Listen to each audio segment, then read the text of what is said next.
Hello, everyone. Today I want to begin my journey through the Comedies and Proverbs, a series of 6 films directed by Rohmer in the 1980s. First up, The Aviator's Wife, and this is from 1981, and it contains, I think, one of my favorite passages in all of Rohmer's films, and I've seen almost all of them. The movie is sort of broken up into thirds. The first third and the final third are a long lovers' quarrel set in an apartment, very cramped apartment, very claustrophobic feeling. And then the middle third is out in the streets, the buses, the parks of Paris, and it's kind of a detective story. The lovers are a 20-year-old university student in love with a 25-year-old woman who's sort of juggling 4 different men in her life. This 20-year-old is unsure whether she actually loves him. She tells him that she is breaking up with one of her lovers, the only one he actually knows about, and he's the aviator of the title. But he sees them walking together on the street.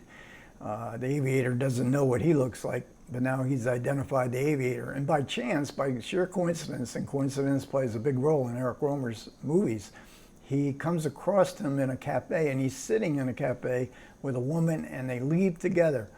And by some impulse, he decides to trail them, and he follows them through these streets, neighborhoods of Paris. They're on a bus.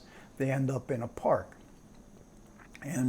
But it's not like he knows what he's looking for. It seems to be more out of curiosity, but he's very intent on it. And on the bus, there's a 15-year-old girl, one of the most delightful characters in Rohmer films, and she actually makes this middle passage, just totally delightful. She's sort of amused by his intensity. They get off at the same stop. They go in the same direction through the park. He's still trailing this couple, and then and then they work up a conversation. Little by little, she learns what this detective story that first he presents himself as a detective, and she learns what the mystery that he's trying to unravel. And she gets so involved with it. The couple are sitting together, conversing. The couple being trailed on the other side of a lake. She enters their sphere and tries to surreptitiously, in a very funny sequence, she tries to surreptitiously get a picture of them.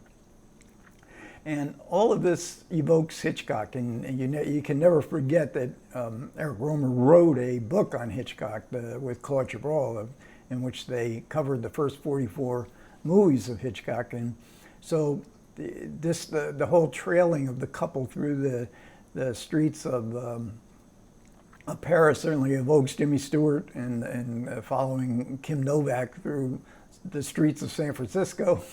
And then when this young 15-year-old teenage girl enters into the mystery, she goes around the lake, walks around the lake, as Grace Kelly did in Rear Window.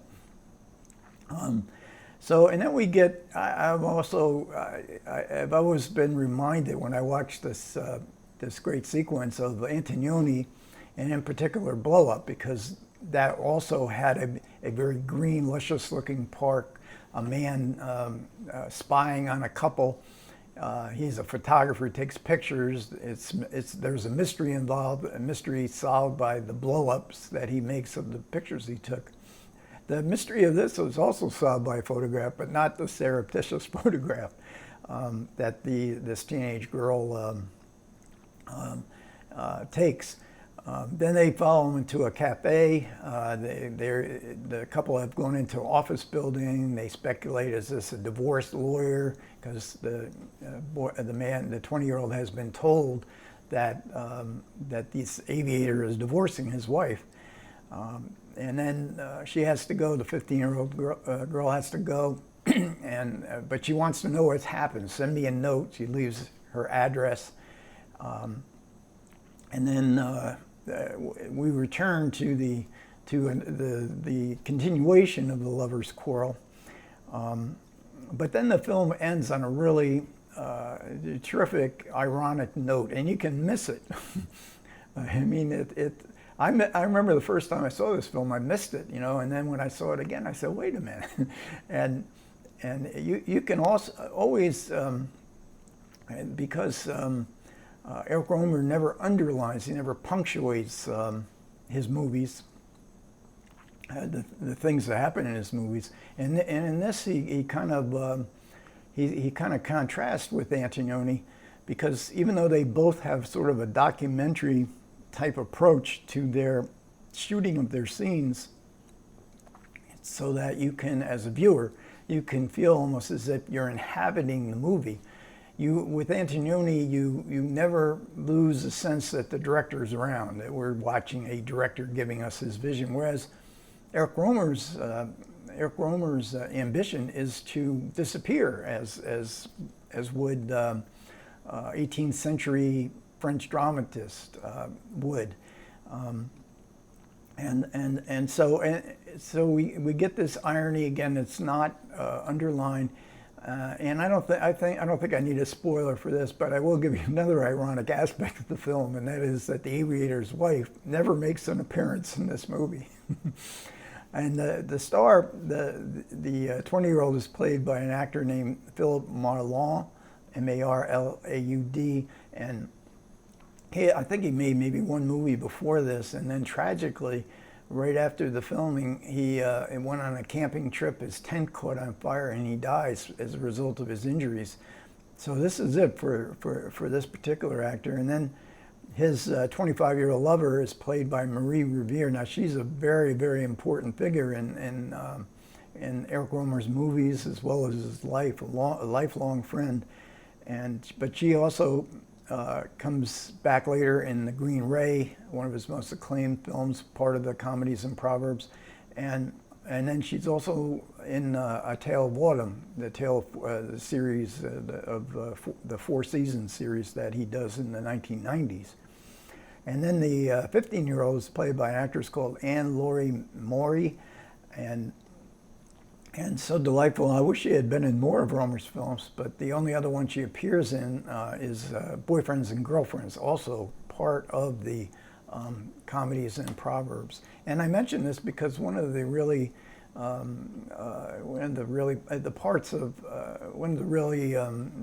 interesting and really kind of joyful parts of Eric Rohmer's films is these are inexperienced actresses who Rohmer is using so much of their own personality. We get to know them. We get a feeling, there's a sense of reality to who they are in these movies. And then we get to see them, for instance, with Marie Revere, we get to see them here. We get to see her 6 years later, and then we get to see her another 10 years after that. And there's other actresses that pop up in small roles here and there. And I think that gives them an aspect of reality to them. And there's another actress in the next film who also plays, that's Beatrice Roman, the dark-haired actress in the photo on the cover of the next Rohmer film in the series of Comedies and Proverbs. And I think, I mean, for me at least, this is Eric Rohmer's one of his funniest movies. Okay, thanks a lot for everybody who managed to listen to me this far. I really do appreciate it. Comments are welcome. You guys take care.